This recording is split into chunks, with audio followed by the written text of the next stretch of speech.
ನಿರ್ಮಲಾ ಹೊಸಮನಿ ಕಿಚನ್ಗೆ ಸ್ವಾಗತ. ಸಾಯಂಕಾಲ ಚಾದ ಜೊತೆ ಹೀರೆಕಾಯಿ ಪಕೋಡ ಮಾಡಿ ತೋರ್ಸಾತೀನಿ. ಹೀರೆಕಾಯಿ ಪಕೋಡ ಮಾಡೋಕೆ ಏನೇನು ಸಾಮಗ್ರಿಗಳು ಬೇಕು ಮಾಡೋ ವಿಧಾನನೂ ಹೇಳ್ತೀನಿ. ಇದು ಒಂದು ಹೀರೆಕಾಯಿ. ಈ ಹೀರೆಕಾಯಿ ಮ್ಯಾಗಿಂದ ತಿಳಲು ತೆಕ್ಕೋಬೇಕು ಹಿಂಗೆ. ಇದೆಲ್ಲ ತೆಗೆದೇನಿ ಮತ್ತು ಹೆರಚಿ ಮಾಡೋದು ತೋರಿಸ್ತೀನಿ. ಆಮೇಲೆ ನಿಮಗೆ ಅದಕ್ಕೆ ಏನೇನು ಸಾಮಗ್ರಿಗಳು ಬೇಕಂತ ಅನ್ನೋದು ಹೇಳ್ತೀನಿ. ಇದು ಈರುಳ್ಳಿ, 2 ಈರುಳ್ಳಿ ಹಂಚ್ಕೊಂಡೇನಿ ಸಣ್ಣಗೆ ಉದ್ದಕ್ಕೆ. ಕೊತ್ತಂಬರಿ ಇಟ್ಕೊಂಡೇನಿ, ಕರಿಬೇವು ಇಟ್ಕೊಂಡೇನಿ, 5 ರಿಂದ 6 ಹಸಿಮೆಣ್ಸಿನ್ಕಾಯಿ ಪೇಸ್ಟ್ ಮಾಡಿ ಇಟ್ಕೊಂಡೇನಿ. ಅಕ್ಕಿ ಹಿಟ್ಟು 2 ಸ್ಪೂನ್ ಇಟ್ಕೊಂಡೇನಿ. ಒಂದು 4 ಸ್ಪೂನ್ 5 ಸ್ಪೂನಷ್ಟು ಕಡ್ಲಿ ಹಿಟ್ಟು ಇಟ್ಕೊಂಡೇನಿ. ನಾವು ಜುನ್ಕ ಮಾಡ್ತೀವಲ್ಲ ಆ ಹಿಟ್ಟು ಇಟ್ಕೊಂಡೇನಿ. ಎಷ್ಟು ಬೇಕಷ್ಟು ನೋಡಿ ಮಾಡ್ತೇನೆ. ಜೀರಿಗೆ ಒಂದು ಸ್ವಲ್ಪ ಇಟ್ಕೊಂಡೇನಿ. ಮತ್ತು ಸೋಡಾ, ಅಡಿಗೆ ಹಾಕೋ ಸೋಡಾ ಒಂದು ಸ್ವಲ್ಪ ಹಾಕೇನಿ. ಅರಿಶಿನ ಪುಡಿ ಐತಿ, ಅಜ್ವಾನ್ ಇಟ್ಕೊಂಡೇನಿ. ಮತ್ತು ಒಣ ಖಾರ ಪುಡಿನೂ ಒಂದು ಸ್ವಲ್ಪ ಇಟ್ಕೊಂಡೇನಿ. ಹಿಂಗೆ ಇಟ್ಕೊಂಡೇನಿ. ಮಾಡೋ ವಿಧಾನ ಹೇಳ್ತೇನೆ ನೋಡಿ. ಹೀರೆಕಾಯಿ ಇದನ್ನು ಮಾಡಾಕತ್ತೇನೆ, ಹೆರಸ್ತೇನೆ. ಮತ್ತು ಹೀರೆಕಾಯಿ ಒಂದು ಸ್ವಲ್ಪ ಕೈ ಇರ್ತೈತಿ, ಮತ್ತು ಬಾಯಾಗ ಹಾಕೊಂಡು ನೋಡಬೇಕು ನೀವು. ಮತ್ತು ಬಜ್ಜಿ ಆದ್ಮೇಲೆ ಬಾಯಾಗ ತಿಂದ್ರೆ ಮತ್ತು ಇಸ ಆಗಿಬಿಡ್ತಾವ. ಮೊದ್ಲು ಹಾಕೋಕ್ಕಿಂತ ಮುಂಚೆನೇ ನೀವು ಬಾಯಾಗ ಹಾಕೊಂಡು ನೋಡಬೇಕು. ಇದೆಲ್ಲ ಹೆರಸ್ತೇನೆ. ಹೆರಿಚೆ ಸಾಮಗ್ರಿ ಹಾಕೋದು ತೋರಿಸ್ತೇನೆ ನೋಡಿ. ಹೆರ್ಚಿದನಿ ಹಿಂಗೆ ನೋಡಿ. ಹೀರೆಕಾಯಿ ಹೆರ್ಚಿದನಿ. ಈರುಳ್ಳಿ ಹಾಕ್ತೇನೆ,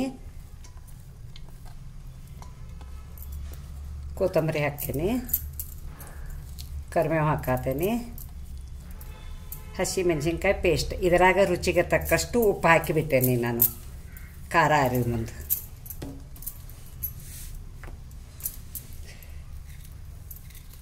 ಜೀರಿಗೆ ಅರ್ಧ ಸ್ಪೂನ್,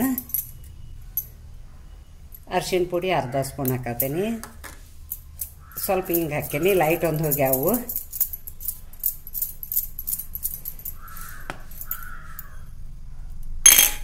ಇವು ಅಜ್ವಾನ ಒಂದು ಸ್ವಲ್ಪ ಕೈಲಿ ತಿಕ್ಕಿ ಹಾಕಬೇಕು.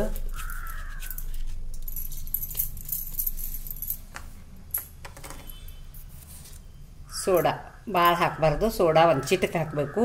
ಎಣ್ಣೆ ಕುಡಿತಾವೆ ಬಜ್ಜಿ.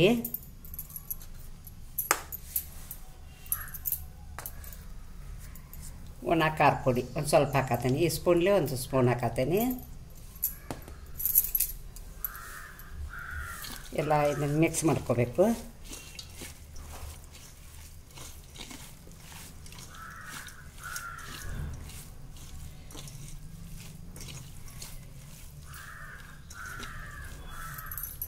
ಅಕ್ಕಿ ಹಿಟ್ಟು ಹಾಕೇನಿ, 2 ಸ್ಪೂನ್ ಐತಿ. ಇದು ಕಡಲೆ ಹಿಟ್ಟು 4 ಸ್ಪೂನ್ ಇಟ್ಕೊಂಡೀನಿ. ನೋಡಿ ಹಾಕೋತೇನೆ ಎಷ್ಟು ಬೇಕಷ್ಟ.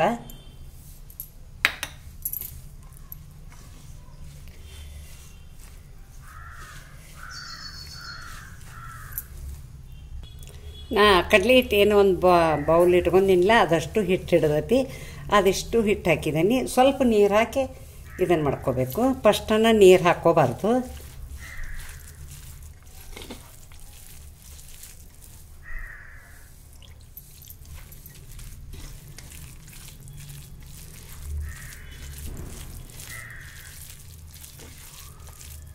ನೋಡಿ ಇದು ರೆಡಿ ಆಯ್ತು. ಇದು ರೆಡಿ ಆಯಿತು. ಮತ್ತು ಪಕೋಡ ಮಾಡೋದು ತೋರಿಸ್ತೇನೆ.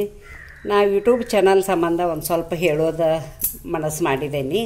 ಯಾಕಂದ್ರೆ ನಾನು ಯೂಟ್ಯೂಬ ಮಾಡೋದು ಬಿಡಬೇಕಂತ ಮಾಡಿದ್ದೀನಿ. ನನಗೊಂದು ಸ್ವಲ್ಪ ಸಪೋರ್ಟನ್ನು ಇಲ್ಲ, ಮತ್ತು ನನಗೆ ಎಡಿಟಿಂಗ್ ಮಾಡೋಕ್ಕೂ ಬರೋಂಗಿಲ್ಲ, ಅಪ್ಲೋಡ್ ಮಾಡೋಕೆ ಬರ್ತೈತಿ. ಮತ್ತು ನೀವೇನು ಮಾಡ್ತೀರಿ, ದೊಡ್ಡ ದೊಡ್ಡ ಯೂಟ್ಯೂಬರ್ಗೆ ಫಾಲೋವರ್ಸ್ ಹೆಚ್ಚಾಕಾರಪ್ಪ, ಅದ್ರ ಕಡೆ ಫಾಲೋ ಮಾಡ್ತಾರೆ. ನಮ್ಮ ಸಣ್ಣ ಸಣ್ಣ ಯೂಟ್ಯೂಬರ್ಗೆ ನೀವು ನೋಡೋಂಗಿಲ್ಲ. ಮತ್ತು ನನ್ನ ಒಂದು ವಿಡಿಯೋಕ್ಕೆ ಹಾಕ್ರೆ 2 ದಿನಕ್ಕೊಮ್ಮೆ ಒಂದು 300 ವ್ಯೂಸ್ ಬರ್ತಾವೆ, ಒಂದು 10 ರಿಂದ ಒಂದು 15 ಲೈಕ್ ಬರ್ತಾವೆ, ಒಂದು 10 ಕಮೆಂಟ್ ಬರ್ತಾವೆ, ಇಷ್ಟ. ಮತ್ತು ನನಗೆ ಮಾಡೋಕ್ಕಾಗಂಗಿಲ್ಲ. 2019 ರಿಂದ ಮಾಡ್ತೀನಿ ನಾನು. ಮತ್ತು ಅವರು ಯೂಟ್ಯೂಬ್ದವ್ರು ಏನಂತಾರೆ, 2023 ರಿಂದ 24 365 ದಿನ ಹಿಡ್ಕೊಂಡು ಮಾಡತ್ತಾರ. ಮತ್ತು ಈಗೇನು ಅದು ರುಪೀಸ್ ಅಂತ ಚಾಲೂ ಆಗೈತಿ. ಅದು ಒಂದು ದಿವಸ ಕಮ್ಮಿ ಆಕತಿ, ಒಂದು ದಿವಸ ಹೆಚ್ಚಾಕತಿ. ನನಗೆ ಅದ್ರ ಬಗ್ಗೆ ಅಷ್ಟು ಮಾಹಿತಿ ಇಲ್ಲ. ಅದಕ್ಕೆ ನಾನು ನಿಮ್ಮ ಕಡೆ ರಿಕ್ವೆಸ್ಟ್ ಮಾಡಾಕತ್ತೇನೆ. ಇದು ಲಾಸ್ಟ್ ವಿಡಿಯೋ, ನಾ ಇನ್ನೂ ವಿಡಿಯೋ ಮಾಡೋಂಗಿಲ್ಲ. ಮತ್ತು ನೀವೆಲ್ಲರೂ ನನಗೆ ಇಷ್ಟು ದಿವಸ ನೀವು ಸಪೋರ್ಟ್ ಮಾಡಿದ್ದೀರಿ, ಸಬ್ಸ್ಕ್ರೈಬರ್ ಮಾಡಿದ್ದೀರಿ, ಲೈಕ್ ಕೊಟ್ಟರಿ, ಕಮೆಂಟ್ ಮಾಡಿದ್ದೀರಿ. ಎಲ್ಲರಿಗೂ ಧನ್ಯವಾದ ಹೇಳಕ್ಕೆ ಇಷ್ಟಪಡ್ತೀನಿ. ಅದರ ಬದಲಿ ನೀವು ಏನೋ ನಿಮಗೆ ಇದ್ರ ಮಾಹಿತಿ ಗೊತ್ತಿದ್ರೂ ನನಗೊಂದು ಸ್ವಲ್ಪ ಹೇಳ್ರೂ ಮಾಡ್ತಾನು. ಇಲ್ಲಂದ್ರೆ ನನಗೆ ಏನು ಅದ್ರ ಬಗ್ಗೆ ಅನುಭವ ಇಲ್ಲ, ನಾ ಮಾಡೋಂಗಿಲ್ಲ. ನಾನು ವಿಡಿಯೋ ನೋಡಿದ್ದಕ್ಕೆ ಎಲ್ಲರಿಗೂ ನಿಮಗೆ ಧನ್ಯವಾದ ಹೇಳಕ್ಕೆ ಇಷ್ಟಪಡ್ತೀನಿ. ಈಗ ಪಕೋಡ ಮಾಡೋದು ತೋರಿಸ್ತೀನಿ ನೋಡಿ ಗ್ಯಾಸ್ ಹಚ್ಚೇನು. ಗ್ಯಾಸ್ ಮೇಲೆ ಒಂದು ಕಡಾಯಿ ಇಟ್ಕೊಂಡೀನಿ. ಕಡಾಯಿ ಒಳಗೆ ಎಣ್ಣೆ ಹಾಕಿದ್ದೀನಿ. ಎಣ್ಣೆ ಕಾದೈತಿ. ಮತ್ತು ಒಂದು ಸ್ವಲ್ಪ ಸಣ್ಣ ಸಣ್ಣ ಪಕೋಡ ಬಿಡ್ತೇನೆ. ನೋಡಿ ಏನೋ ಒಂದು ತಪ್ಪು ಮಾತಾಡಿದ್ರು ಕ್ಷಮಿಸ್ರಿ ನನ್ನ ಮೇಲೆ.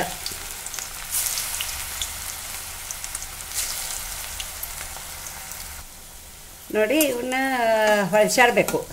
ಬುಡಕಿಂದ ಮೇಲೆ ಮ್ಯಾಗಿಂದ ಬುಡಕ್ಕೆ ಹಿಂಗೆ ಮಾಡಬೇಕು, ಹೊಳ್ಸಾಡಬೇಕು. ಅಂದ್ರೆ ಕುರು ಕ್ರಿಸ್ಪಿ ಆಕ್ಕಾವ. ಸಾಯಂಕಾಲ ಚಾದ ಜೊತೆ ಮಳೆಗಾಲದಾಗ ಚಳಿಗಾಲದಾಗ ಮಾಡ್ಕೊತೀನಿ. ಹೀರಿಕಾಯಿ ರಗಡ್ ಬರತ್ತಾವ ಈಗ ಬಜಾರ್ದಾಗ.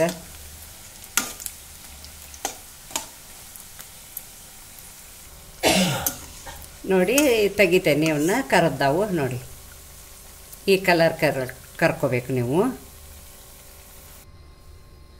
ನೋಡಿ ಹೀರೆಕಾಯಿ ಪಕೋಡ ರೆಡಿ ಮಾಡಿದ್ದೀನಿ. ಅದರ ಜೊತೆ ಟೊಮೆಟೊ ಕೆಚಪ್ ಇಟ್ಟೇನಿ. ಟೊಮೆಟೊ ಕೆಚಪ್ಪನ್ನು ಹಚ್ಕೊಂಡು ತಿನ್ಬೋದು ನೀವು. ಇಲ್ಲಾಂದ್ರೆ ಬರೀ ಚಾದ ಜೊತೆ ಕುಡಿಯೋದ ತಿನ್ಬೋದು, ನಡಿತೈತಿ. ಮತ್ತು ಇದಕ್ಕೊಂದು ನನಗೊಂದು ಲೈಕ್ ಕೊಡಿ. ನಿಮ್ಮ ಫ್ಯಾಮ್ಲಿ ಜೊತೆ ನಿಮ್ಮ ಫ್ರೆಂಡ್ಸ್ ಜೊತೆ ಎಲ್ಲರದ್ದು ಜೊತೆ ಶೇರ್ ಮಾಡ್ಕೊಳ್ಳಿ. ಹೊಸದಾಗಿ ಯಾರು ನನ್ನ ಚಾನಲ್ ನೋಡ್ತಾರಲ್ಲ ಅವ್ರು ಹಂಗೆ ನನಗೆ ಸಬ್ಸ್ಕ್ರೈಬರ್ ಮಾಡಿ, ಪಕ್ಕದಲ್ಲಿ ಬೆಲ್ ಐಕಾನ್ ಮಾಡಿ. Thank you.